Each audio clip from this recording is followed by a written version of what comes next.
Thank you, Mayor. Good morning. I am Dr. Grant Colfax, Director of Health. Today, I am bringing several important updates. I will talk about the situation at Laguna Honda Hospital, protecting healthcare workers, and significant new expansions of testing. But first, let me remind everyone, we need San Franciscans to stay at home to save lives. I also understand that some of us are essential workers and cannot stay home right now. However, if I could stay at home right now, I would be staying home for our first responders and healthcare workers on the front lines. As we continue to respond to this rapidly evolving outbreak, we are always thinking about what's ahead and what's about to come next. In February, we had 0 cases of coronavirus, and yet we realized that we were in an emergency situation and immediately strengthened our planning and preparedness capabilities. The day after our first 2 confirmed cases in early March, we made aggressive social distancing recommendations. We have continued to tighten that up as we move forward, with the entire Bay Area on shelter-in-place orders for all residents. And that was just last week. We have issued an unprecedented 13 health orders in the last 3 weeks. Each one was designed to protect the most vulnerable populations and healthcare workers and take pressures off hospitals so that they can handle an expected surge of new patients. Each one was designed to keep the community safe and slow down the spread of the coronavirus. Each one was grounded in data, science, and facts. As we continue to plan, predict, and respond, sometimes we are ahead, sometimes we are right on time, and sometimes we may be a beat behind. But so far, we have been preparing for just what is happening now. And we will continue to use data, science, and facts to be as proactive as possible to protect our community and reduce the harm that the coronavirus causes. I want to turn to the hospitals, particularly Laguna Honda Hospital. Yesterday, there was quite a bit of news in our own public health care system. Coronavirus has arrived at Laguna Honda. Unfortunately, this was not a surprise. The pattern of the disease clearly shows that long-term care facilities and their residents are particularly vulnerable to the disease and the spread. From the start, we have taken many steps to protect the patients and staff at Laguna Honda, and we will continue to do so. Earlier this week, the entire campus was quarantined to protect residents and staff and reduce harm. However, I must say, and I am sad to say this, that we do expect an outbreak. Our plan for the outbreak includes testing affected staff and residents, which is already underway. We have begun bringing in additional resources, including staff and expertise on long-term care, infection control, and infectious disease from our own DPH system, but also reaching out to key partners, including UCSF and Sutter Health, to strengthen our response. This strengthening will continue over the next few days and weeks. With things moving so quickly, I want to make sure you get the facts straight from the source. I can confirm that as of yesterday, there are 6 staff members and 1 patient at Laguna Honda who have tested positive for coronavirus. All of them are in good condition. Contact investigations are underway, including testing, and those units have been quarantined. Yesterday also brought news of a confirmed case of a staff member at Zuckerberg San Francisco General Hospital. This person provides patient care in the emergency department and is now self-isolating at home. We are conducting a thorough contact investigation. It is concerning to hear about these cases. It will continue to be concerning as the cases in San Francisco grow. We now have almost 300 confirmed cases in San Francisco, and each person is someone with family, friends, and community who care very much about them. The health department cares very much about them. With regard to testing, as the mayor and I have said over and over again, expect to see an increase in positive cases. And with regard to the increased infections, do not be surprised because we've been increasing our testing capacity throughout the city. Simply put, the more testing we can do, the more cases we will find. We've also taken steps to make sure we are getting the data we need to be successful as possible in our fight against the virus. On March 24th, Bay Area health officers issued a joint health order requiring all labs, commercial or academic, to report all test results to the state and local health authority. This will help us be more precise and know across San Francisco, across our community, how many tests are being done and what is the positivity rate. We simply need to know where we are to better understand where we may be going.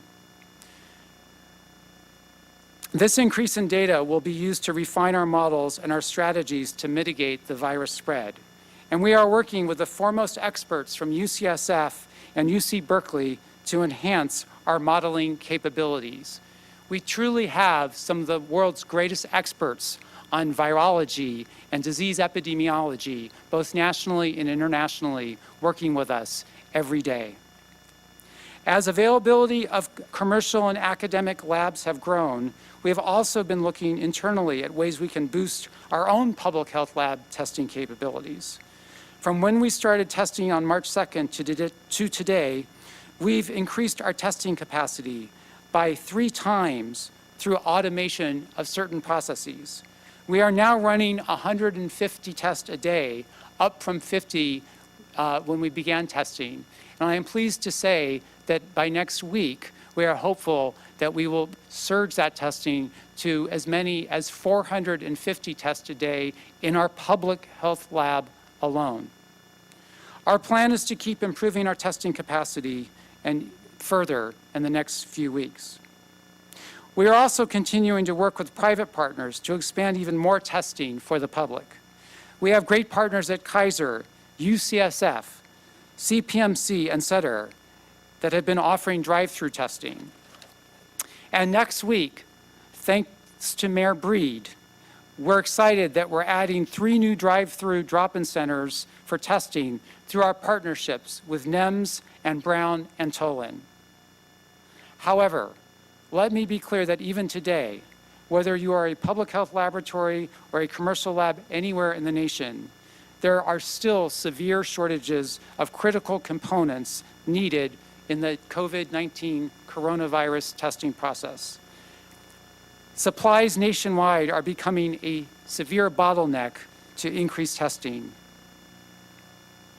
I am sad to say that from swabs to PPE, the lack of testing supplies across the nation simply means that we must prioritize our testing for those who need it most. At the Public Health Laboratory, we have been prioritizing our limited testing resources for those most at risk for spreading the disease, those with severe medical conditions, and our frontline healthcare and first responders. Today, we have issued instruction to all labs and clinicians that they must prioritize their tests in the same way. Tests should not be available for those with Tests should not be more available for those with resources. They must be prioritized for those on the front line saving lives and those vulnerable and high-risk groups that need care. Please, please prioritize, help us prioritize those tests for those who need it most. Their lives depend on it, and to prevent the prevention and the reduction of the spread of coronavirus in our community depends on it. I now want to talk a little bit about additional steps we are taking aggressively to protect healthcare workers. Our frontline workers and healthcare staff are essential workers and members of our community. As coronavirus circulates in the Bay Area, we expect there will be more positive cases in San Francisco, including, unfortunately, among city workers, DPH staff, and healthcare workers at both public and private facilities.